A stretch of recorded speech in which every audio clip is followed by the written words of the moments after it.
कर्नाटक में कांग्रेस का मुख्यमंत्री बदल गया है। सिद्धारमैया की जगह अब डीके शिव कुमार मुख्यमंत्री बन गए हैं।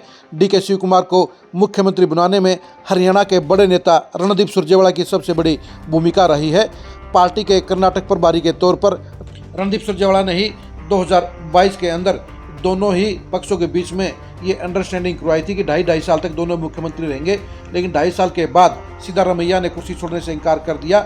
लेकिन रणदीप सुरजेवाला ने अपनी मैनेजमेंट के चलते इसे आखिर 3 साल की टर्म के बाद पूरा करवा लिया और डीके शिव कुमार मुख्यमंत्री बन गए हैं।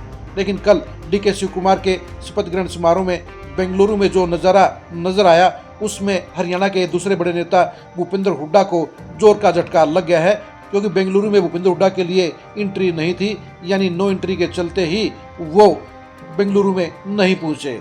नमस्कार, मैं हूं कुलदीप सुरान। आज हम खरी खरी न्यूज में चर्चा करेंगे डीके शिव कुमार के शपथ ग्रहण समारोह के अंदर कांग्रेस के बड़े नेताओं की मौजूदगी में भूपेंद्र हुड्डा की गैर हाजिरी और रणदीप सुरजेवाला के बढ़ते हुए कद की।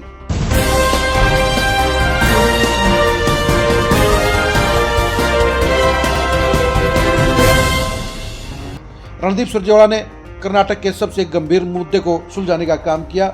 उन्होंने डीके शिव कुमार को मुख्यमंत्री बनवाकर अपना कमिटमेंट पूरा करवा दिया है, जिसके चलते उनकी क्रेडिबिलिटी बढ़ी है, क्योंकि रणदीप सुरजेवाला प्रभारी के तौर पर ही इस बात के गारंटर थे कि वो 2.5 साल के बाद सिद्धारमैया की जगह डीके शिव कुमार को मुख्यमंत्री बनवाएंगे। उन्होंने अपना प्रोमिस पूरा करवा लिया है। लेकिन इस प्रोमिस के पूरा होने के समय बेंगलुरु में जो नज़ारा था, उसमें साफ तौर पर एक नेता की कमी साफ तौर पर नजर आई, और वो थे पूर्व मुख्यमंत्री भूपेंद्र हुड्डा। भूपेंद्र हुड्डा इस तरह के तमाम फंक्शनों में अब तक मौजूद रहे हैं। कांग्रेस की जहां भी सरकार बनी है, वहां पर शपथ ग्रहण समारोह में अभी तक भूपेंद्र हुड्डा को अक्सर निमंत्रण मिलता आया है और वो हमेशा वहां पर नजर आए हैं। लेकिन बेंगलुरु में भूपेंद्र हुड्डा नजर नहीं आए, तो इसके पीछे सबसे बड़ी वजह यही है कि उनको डीके शिव कुमार ने न्योता ही नहीं दिया, और ये न्योता नहीं मिलना ही भूपेंद्र हुड्डा के लिए वहाँ न जाने का कारण बना। न्योता नहीं मिलने के चलते जो वजह बताई जा रही है, वो रणदीप सुरजेवाला की बताई जा रही है, क्योंकि रणदीप सुरजेवाला इसमें कर्नाटक में सबसे पावरफुल इसमें पॉलिटिशियन है, और उनकी मंजूरी के बाद ही लिस्ट जारी हुई थी, और इस लिस्ट के अंदर भूपेंद्र हुड्डा का नाम नहीं था। ऐसे में भूपेंद्र हुड्डा का साफ तौर पर वहाँ नहीं पूछना ये बताता है कि रणदीप सुरजेवाला जहाँ पर भी मौका मिलता है वहाँ पर चौका लगा देते हैं। रणदीप सुरजेवाला भी इस बात को लेकर लगातार मशक्कत करते रहे हैं कि हरियाणा की पॉलिटिक्स में उनको वजन मिले, उनको अहमियत मिले। लेकिन भूपेंद्र हुड्डा ने रणदीप सुरजेवाला को हरियाणा छोड़कर राजस्थान जाने को मजबूर कर दिया, और वो राजस्थान से ही राज्यसभा के मेंबर बने।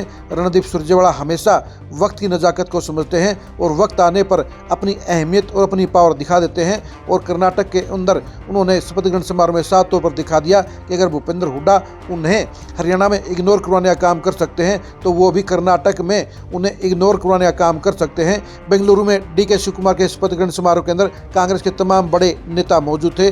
उनमें राहुल गांधी, खड़गे, केसी वेणुगोपाल के अलावा सभी वर्तमान मुख्यमंत्री शामिल थे। इसके अलावा 95% पूर्व मुख्यमंत्री भी शामिल थे। वहाँ पर भी सीएलपी भी कांग्रेस के मौजूद थे। लेकिन भूपेंद्र हुड्डा सीएलपी होने के बावजूद भी अगर बेंगलुरु में मौजूद नहीं थे, तो इसके सबसे बड़ी सियासी वजह रणदीप सुरजेवाला माने जा रहे हैं। यानी रणदीप सुरजेवाला ने अपना हिसाब चुकाने का काम कर दिया है। बेंगलुरु के अंदर भूपेंद्र हुड्डा का नहीं पूछना, जहां एक तरफ रणदीप का मजबूत होने का संकेत दे रहा है, वहीं पर राहुल गांधी की मंजूरी और ट्यूनिंग भी उनके साथ देखी जा रही है। यानी सेंटर की पॉलिटिक्स में भूपेंद्र हुड्डा कमजोर पड़ते हुए नजर आए हैं, और बेंगलुरु के शपथ ग्रहण समारोह इस बात का सबसे लेटेस्ट उदाहरण कहा जा सकता है।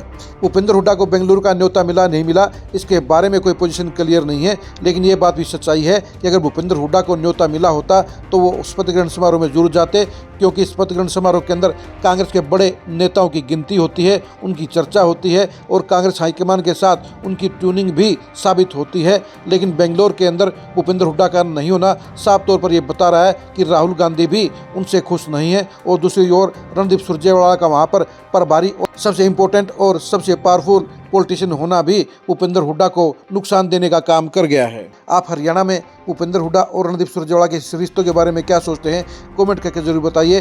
कांग्रेस के अंदर रणदीप सुरजेवाला की बढ़ती हुई ताकत क्या भूपेंद्र हुड्डा को नुकसान पहुंचाने का काम करेगी, इसके बारे में आप क्या सोचते हैं, कमेंट करके जरूर बताइए। रणदीप सुरजेवाला का दिल्ली के अंदर मजबूत होना क्या हरियाणा की सियासत पर बड़ा इफेक्ट डालने का काम करेगा? इसके बारे में आप क्या सोचते हैं? कमेंट करके जरूर बताइए।